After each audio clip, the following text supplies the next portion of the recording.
ভারত ও বাংলাদেশের সম্পর্ক ফের একবার জটিল জায়গায় পৌঁছে গেল কাল। তবে এক্ষেত্রে জটিলতার নেপথ্যে এক মৃত্যু। ভারতের এক তরুণ কূটনীতিবিদ যিনি বাংলাদেশে পোস্টেড ছিলেন, তার নিথর দেহ কালকে পাওয়া গেল। এবং এই মৃত্যুর পিছনে কোন রহস্য লুকিয়ে আছে তা আজকে এই ভিডিওতে কিন্তু আমি আলোচনা করব। এবং স্বাভাবিকভাবেই এই ধরনের কাণ্ড এর আগে কখনো ভারত বাংলাদেশের সম্পর্কের মধ্যে আসেনি, যা এবার অভূতপূর্বভাবে প্রথমবারের জন্য এলো। কেন এই বিতর্ক? পাশাপাশি যখন এই বিতর্কের কথা আমরা জানতে পারছি, তখন পশ্চিমবঙ্গ সরকারের পক্ষ থেকে মুখ্যমন্ত্রী শুভেন্দু অধিকারী সরাসরি বিএসএফ এর হাতে 27 কিলোমিটার জায়গা বা জমি কিন্তু হস্তান্তর করলেন, যা কাঁটাতার দেওয়ার জন্য নির্মিত হবে। এবং আসাম এবং ত্রিপুরার মতো পশ্চিমবঙ্গ পরবর্তীকালে পুশব্যাক এই ইস্যুতে কার্যত সমর্থন জানিয়ে বাংলাদেশিদের ধরে বিএসএফ এর হাতে তুলে দেওয়া হবে, এই ঘোষণাও কিন্তু সরকারের পক্ষ থেকে এসছে। সব মিলিয়ে জটিলতা কিন্তু ক্রমশ ক্রমশ আরো জটিল জায়গায় যাচ্ছে, যা অত্যন্ত ইম্পর্টেন্ট জিওপলিটিক্যাল অ্যাসপেক্টেও। চট্টগ্রামের খুলশীতে অবস্থিত ভারতের অ্যাসিস্ট্যান্ট হাই কমিশনার, যার বয়স মাত্র 35 বছর, তার নিথর দেহ কালকে উদ্ধার হলো বাংলাদেশে। এবং এই প্রোটোকল অফিসারের নাম নরেন্দ্র।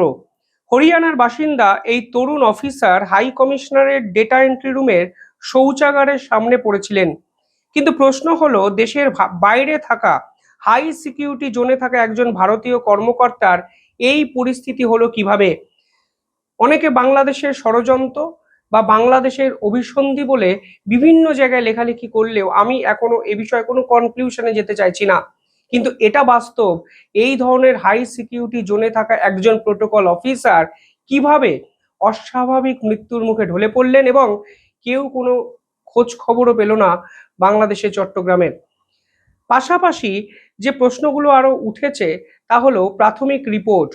সেই প্রাথমিক রিপোর্টে বলা হচ্ছে যে স্ট্রোক বা স্বাভাবিক মৃত্যুর তত্ত্ব এক্ষেত্রে খাড়া করার চেষ্টা করা হলেও বিষয়টি এতটা সহজ সরল নয়। ভূরাজনৈতিক সমীকরণ যেখানে গিয়ে পৌঁছেছে, কিংবা বর্তমানে বাংলাদেশের সঙ্গে ভারতের সম্পর্ক যেরকম অস্থিতিশীল হয়ে যাচ্ছে, তখন এই ধরনের মৃত্যু স্বাভাবিক মৃত্যু বলে অনেকেই কিন্তু বিশ্বাস করতে চাইছেন না। এবং এই মৃত্যুকে স্রেফ দুর্ঘটনা বলে এড়িয়ে যাওয়ার চেষ্টা যেভাবে করা হচ্ছে, সেটাও কিন্তু কোনো পক্ষই আজকের দিনে দাঁড়িয়ে বিশ্বাস করতে চাইছে না। এই পুরো বিষয়টা নেপথ্যে কি কোনো আন্তর্জাতিক ষড়যন্ত্র আছে? আজকের এই পর্বে আমরা আরো ডিটেলিং এই বিষয়ে আলোচনা করব, ভিডিওটি শেষ অবধি দেখবেন। দেখুন, কালকে যে ঘটনাটি ঘটেছে তা হয়েছে চট্টগ্রামের মেট্রোপলিটন পুলিশ এবং হাই কমিশনারের একদম সংযোগবর্তী একটি জায়গায়। এবং দুপক্ষের মাধ্যমেই জানা যাচ্ছে যে প্রতিদিনের মতো সেদিনও সকালে নরেন্দ্র কোনো সাড়া শব্দ না করে নিজের কাজ করছিলেন, এবং হঠাৎ করেই তাকে কিন্তু উদ্ধার করা হয় অচৈতন্য অবস্থায়। হাই কমিশনার সহকর্মীরা তাকে বারবার ডেকেও প্রাথমিকভাবে কোনো উত্তর পাননি। তখনই খোঁজ দেওয়া হয় পুলিশে। খোঁজ খবর নেওয়ার পর পুলিশ আসে এবং সেখানে দোতলার ডেটা এন্ট্রি রুমের শৌচাগারের সামনে তার দেহ কিন্তু উদ্ধার করা হয়। খুলশী থানার ওসির বক্তব্য যে নরেন্দ্র যে কক্ষে থাকতেন সেখান থেকে কিছু ওষুধ এবং তার পাসপোর্ট উদ্ধার করা হয়েছে। শরীরে আপাত দৃষ্টিতে কোনো আঘাতের চিহ্ন মেলেনি। চট্টগ্রামে মেডিকেল কলেজ হাসপাতালের মর্গ বা বিভিন্ন রিপোর্ট যেটা তৈরি করা হয়েছে, সেখানেও প্রাথমিকভাবে অস্বাভাবিক কোনো মৃত্যুর কথা কিন্তু সামনে আসেনি। মনে করা হচ্ছে এটি হার্ট অ্যাটাক কিংবা স্ট্রোকের মতো ঘটনা।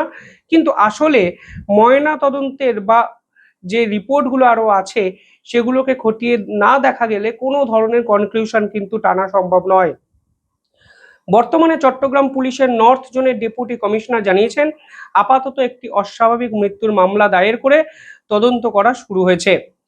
এবার যে প্রশ্নগুলো উঠছে তা হলো, একজন প্রোটোকল অফিসারের মৃত্যু ভারতের জন্য কেন গুরুত্বপূর্ণ এবং ঝুঁকিপূর্ণ? তো অবশ্যই।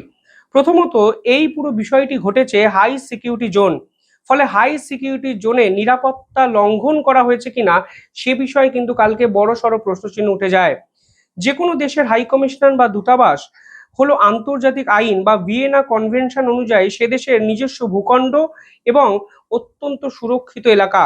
সেখানে ভারতের একজন কর্মকর্তা যিনি প্রোটোকল এবং সুরক্ষার দায়িত্বে রয়েছেন, তার এভাবে মৃত্যু মানে সুরক্ষা বলয় নিয়ে প্রশ্ন ওঠে। যদিও ময়নাতদন্তে সামান্যতম বিষক্রিয়া বা অন্য কিছুর আভাস মেলে, তাহলে বুঝতে হবে ভারতের কূটনৈতিক দুর্গে বিদেশি শক্তির অনুপ্রবেশ ঘটেছে, যা অত্যন্ত অ্যালার্মিং। দ্বিতীয় যে প্রসঙ্গটি এখানে আলোচনা করতে হয় তা হলো ভারতের জাতীয় স্বার্থ এবং গোয়েন্দা তথ্য চুরি। যে ঘরের সামনে নরেন্দ্রর নিথর দেহ পাওয়া গেছে সেটি হলো ডেটা এন্ট্রি রুম। একটি হাই কমিশনারের ডেটা এন্ট্রি রুমে ভারতের অত্যন্ত সংবেদনশীল কূটনৈতিক তথ্য এবং ভারতীয় নাগরিকদের ডেটা এবং দুই দেশের কৌশলগত যোগাযোগের রেকর্ড থাকে। ফলে নরেন্দ্রকে হত্যা করে কোনো না কোনো তথ্য চুরির চেষ্টা করা হয়নি তো? এই প্রশ্ন কিন্তু কালকে বিভিন্ন জায়গায় কিন্তু উঠতে শুরু করেছে। বর্তমান যে জিওপলিটিক্যাল অ্যাসপেক্ট তৈরি হয়েছে, সেখানে বিদেশি শক্তি কি ভারতের গোপন নথিতে নজর দেওয়ার চেষ্টা করছিল? এই প্রশ্ন কিন্তু উড়িয়ে দেওয়া যাচ্ছে না। পাশাপাশি বাংলাদেশ এবং ভারতের আভ্যন্তরীণ রাজনৈতিক প্রেক্ষাপটটাও এক্ষেত্রে গুরুত্বপূর্ণ হয়ে উঠছে। এই মুহূর্তে ভারত বিরোধী মনোভাব চরম জায়গায় পৌঁছেছে বাংলাদেশে, এবং বাংলায় পরিবর্তনের পর একাধিক ক্ষেত্রে চরমপন্থী উগ্রপন্থী নেতাদের বক্তব্য সরাসরি ভারতকে কেন্দ্র করে আসছে। ভারতের মুসলমানকে উস্কানোর চেষ্টা তারা করছেন। ফলে সব মিলিয়ে সামাজিক সংকট তৈরির চেষ্টা বাংলাদেশ থেকে বহু ক্ষেত্রে করা হচ্ছে, এবং এর পিছনে চীনের কমিউনিস্ট পার্টি কিংবা পাকিস্তানের গোয়েন্দা সংস্থা আইএসআই এর মদত থাকতে পারে বলে অনেকে কিন্তু মনে করছেন। আজকের দিনে দাঁড়িয়ে ভারত আর কোনো দুর্বল রাষ্ট্র নয়। ভারত এই বিষয়ে নিঃসন্দেহে একটি কড়া স্টেটমেন্ট জারি করেছে, এবং এই মুহূর্তে যৌথ তদন্ত এবং স্বাধীন ফরেন্সিক অডিট দুপক্ষই চেয়েছে। তা কিন্তু পরিষ্কার হয়ে যাচ্ছে যে বাংলাদেশে যদি কোনো ধরনের কোনো বিশৃঙ্খল চেষ্টা করা হয়, তাহলে ভারত আর রিয়াদ করবে না। ভারত স্রেফ বাংলাদেশে পুলিশের ময়না তদন্তের উপরে ডিপেন্ড করে থাকেনি। দিল্লি ইতিমধ্যেই ভারতের হাই কমিশনের মাধ্যমে স্পষ্ট বার্তা দিয়ে বলেছে যে প্রয়োজনে all India institute of medical science বা ভারতের শীর্ষ কেন্দ্রীয় ল্যাবের ফরেন্সিক বিশেষজ্ঞদের একটি দল চট্টগ্রামে পাঠানো হবে, যারা নরেন্দ্রর ভিসেরা এবং ময়নাতদন্তের রিপোর্ট রিঅডিট করবে। দ্বিতীয়ত, ভিয়েনা কনভেনশন অনুযায়ী জবাবদিহি চাওয়া হবে বাংলাদেশের কাছে। কূটনৈতিক সম্পর্ক বিষয়ক ভিয়েনা কনভেনশন 1961 অনুযায়ী যে কোনো বিদেশি কূটনীতিবিদের সুরক্ষার সম্পূর্ণ দায়িত্ব থাকে যৌথ রাষ্ট্রের। ভারত সরকার ঢাকা প্রশাসনের কাছে নরেন্দ্রর মৃত্যুর প্রতিটি মিনিটের CCTV footage, call details record, logistic report দাবি করতে পারে। নিরাপত্তার কোনো গাফিলতি থাকলে ঢাকাকে তার জবাব দিতে হবে। পাশাপাশি এখানে গোয়েন্দা নজরদারিকে জোরদার করা হবে তা কিন্তু স্পষ্ট। ভারতের গোয়েন্দা সংস্থা র এবং মিলিটারি ইন্টেলিজেন্স ইতিমধ্যেই চট্টগ্রামে এবং তার সংলগ্ন এলাকায় ভারতের সম্পদ ও কর্মকর্তাদের সুরক্ষার অতিরিক্ত সতর্কতা জারি করেছে। মনে রাখবেন, লালমনিরহাট এয়ারবেস কিংবা চট্টগ্রামের মতো জায়গায় কিভাবে পাকিস্তানের আইএসআই এর দৌরাত্ম্য বেড়েছিল মোহাম্মদ ইউনুসের জমানায়। এই ঘটনা সেই ঘটনারই কোনো আফটার এফেক্টস কিনা, সেটা কিন্তু আজকের দিনে দাঁড়িয়ে সব থেকে বড় প্রশ্ন। পাশাপাশি এই মুহূর্তে ডিপ স্টেট যেভাবে ভারতবর্ষকে অশান্ত করার পরিকল্পনা করছে, সেই অশান্ত করার দিকে এক স্টেপ তারা এগিয়ে গেল কিনা, সেই প্রশ্ন কিন্তু উঠতে শুরু করেছে। ইতিমধ্যেই শুভেন্দু অধিকারী আসল জায়গায় গলাটে টিপে কিন্তু ধরেছেন। অবৈধ অনুপ্রবেশকারী ইস্যুতে বাংলার সরকার অত্যন্ত অ্যাগ্রেসিভ।